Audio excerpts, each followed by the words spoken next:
बड़े खतरनाक हैं। हमारा जो संघ है ना वो खतरनाक है। कोई भजन कीर्तन करने वाला नहीं, बैठते ही 420 की बातें स्टार्ट, पड़ोसी की शिकायत चालू है। तो इन सब से बचने के लिए क्या करना पड़ेगा, नियम लेना पड़ेगा।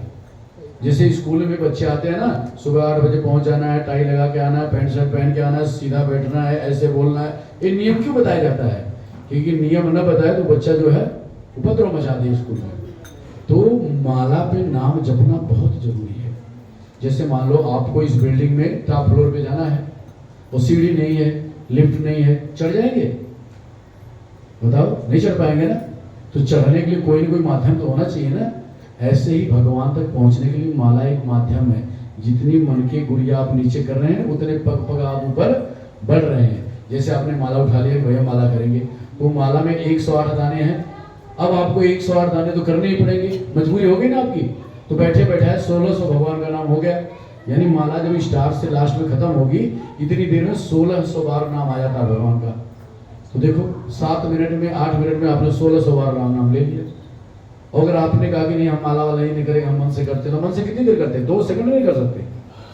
आपने हरे कृष्णा कृष्ण कृष्ण हरे हरे, हरे राम राम राम हरे कहा, इतने में लड़का चिल्लाने लग गया, मम्मी घुस गया, खत्म, जाओ।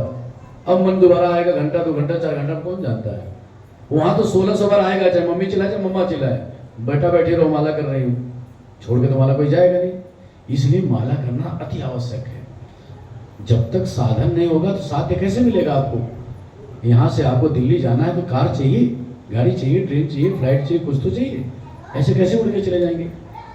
इसलिए माला जरूर करनी चाहिए, सबको करना चाहिए। 1 करे, 2 करे, 4 करे, 6 करे, जिसके पास जितना समय हो करे। शंकर जी को आप देखो माला करते हैं, वो खाली हाथ नहीं बैठे रहते, जब देखो हाथ में माला लेके बैठे रहते हैं। तो जब शंकर जी माला कर रहे हैं, ब्रह्मा माला कर रहे हैं, आपके गणेश माला कर रहे हैं, दुर्गा काली चंडी सब माला कर रहे हैं, तो आपको शर्म क्यों आ रही माला करने? भाई करना चाहिए माला।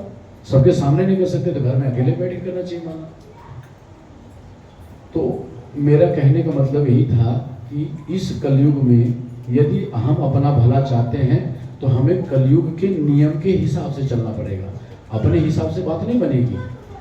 आपको कोई रोग हुआ है, आप डॉक्टर के पास गए हैं, तो डॉक्टर की बात आपको माननी पड़ेगी। डॉक्टर ने कहा कि भैया आपको ये नहीं खाना, आपको सर्दी जुकाम हुआ है तो आपको आइसक्रीम नहीं खानी, ठंडी चीजें नहीं खानी, ठंडे में सोना नहीं है, गर्म पानी से नहाना है, और सुबह दोपहर शाम आपको दवाई खानी है। अब आपने क्या किया, दवाई तो खा रहे हैं और दबा के ठंडी चीजें खा रहे हैं, तो ठीक नहीं होगा। और आप ठंडी चीजें नहीं खा रहे हैं और दवाई नहीं खा रहे हैं, तो भी ठीक नहीं होगा। यानी दवाई भी खाना पड़ेगा, परहेज भी करना पड़ेगा, दोनों करेंगे तो आराम होगा। ठीक बात है ना।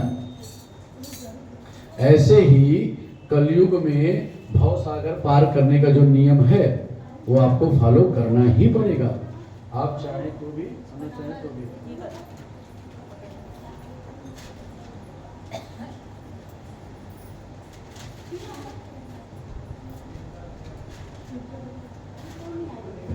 ठीक बात है कि नहीं? तो देखो सतयुग जो पहला युग था, सतयुग में नियम था तपस्या करना।